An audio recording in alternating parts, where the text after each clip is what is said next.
dire sur un plateau de télé à Paris, l'islam n'est pas compatible avec la démocratie, et rentrer en avion à Nice pour aller serrer la poigne de l'imam Othman dans le bureau et bosser sur le projet de la mosquée de la rue Robilière. C'est quand même absolument scandaleux comme démarche, et y compris vis-à-vis des musulmans.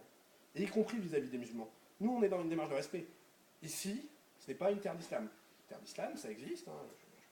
Il y a plein de destinations où on peut avoir tout ce qu'on veut en halal, où il y a la possibilité de s'arrêter de travailler pendant le ramadan, ou d'avoir un rythme plus doux, où on peut prier, où on peut mettre un voile à sa femme, quoique ça c'est assez récent dans les pays du Maghreb, puisqu'en Tunisie, c'est avec, sous l'horrible dictateur laïque Ben Ali, c'était très compliqué.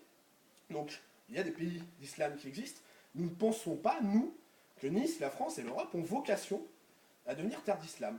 Partant de là, effectivement, on a, nous, parmi nos objectifs politiques, de freiner cette avancée, cette islamisation de la société, dont ces ouvertures de mosquées sont une des expressions les plus visibles. Alors faisons un peu de politique fiction, vous êtes élu à la mairie de Nice. Comment vous endiguez alors le... Alors, écoutez, vous avez déjà le programme.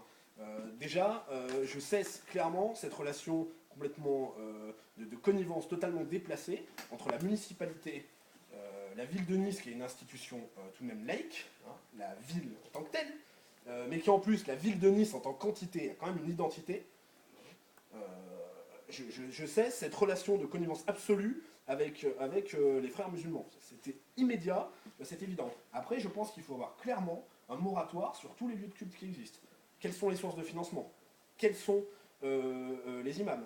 Quel est le respect des normes de sécurité? Et effectivement, moi, si demain j'étais maire, parce que ça signifierait que je suis à tête de liste, par exemple, pour commencer, je mettrais un frein très clairement, et je pense que, contrairement à la politique de Christian Estrosi, qui était une politique plutôt de développement, plutôt une augmentation, je pense qu'effectivement, si j'étais maire en 2015, sur le site Trouve ta mosquée, vous trouveriez un petit peu moins de lieux de culte, mais un petit peu moins en 2016. Qu'est-ce que vous dites aux gens, comme disait Michel, qui sont aujourd'hui, qui fréquentent ces lieux au point que la plupart sont remplis? Je leur dis, la porte est fermée, vous rentrez chez vous?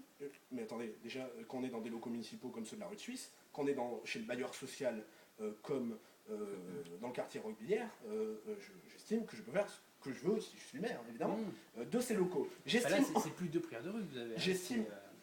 Donc, vous vous rendez bien compte de ce que vous me dites, qui est le même dialogue quand même qu'on a eu avec l'avocat au tribunal administratif. L'avocat de la mairie de Nice nous dit mais vous vous rendez compte que si vous cassez ce bail, vous aurez le retour des prières de rue. Donc vous êtes dans la logique de céder face à ce que, je suis désolé, ce qui n'est pas l'expression d'un manque de place, mais qui est l'expression d'une volonté politique, d'un islam politique. C'est la notion d'acquis, quoi. Donc c'est un acquis, c'est un dû. C'est ce que nous, ville de Nice, que moi, maire de Nice, représentant d'une institution laïque et républicaine, je devrais aux musulmans. Ça serait mieux qu'ils les financent eux-mêmes si le financement était fait par eux-mêmes. Il y a déjà une logique qui est évidente, c'est le refus du financement public et du financement étranger, puisqu'effectivement, comme le dit si bien l'imam Razouk lui-même, on a quand même des doutes sur la provenance de certains fonds au niveau international. On peut partir dans des grandes théories. Mais très clairement. Pas de problème avec la mosquée de l'Ariane qui est propriété des musulmans et qui a été financée par de l'argent français, de l'argent PACA, ni avec... Avec de l'argent français de là?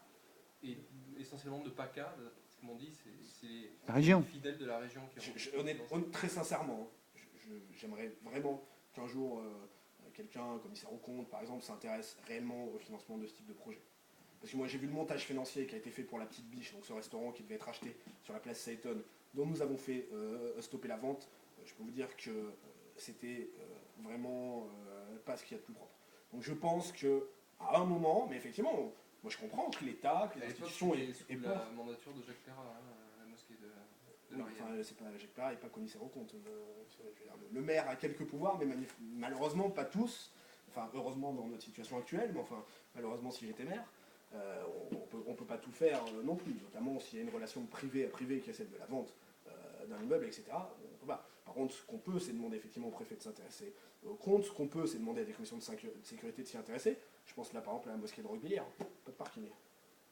C'est comme ça que le projet du collège islamique de la Trinité a été bloqué pour cette raison. Le maire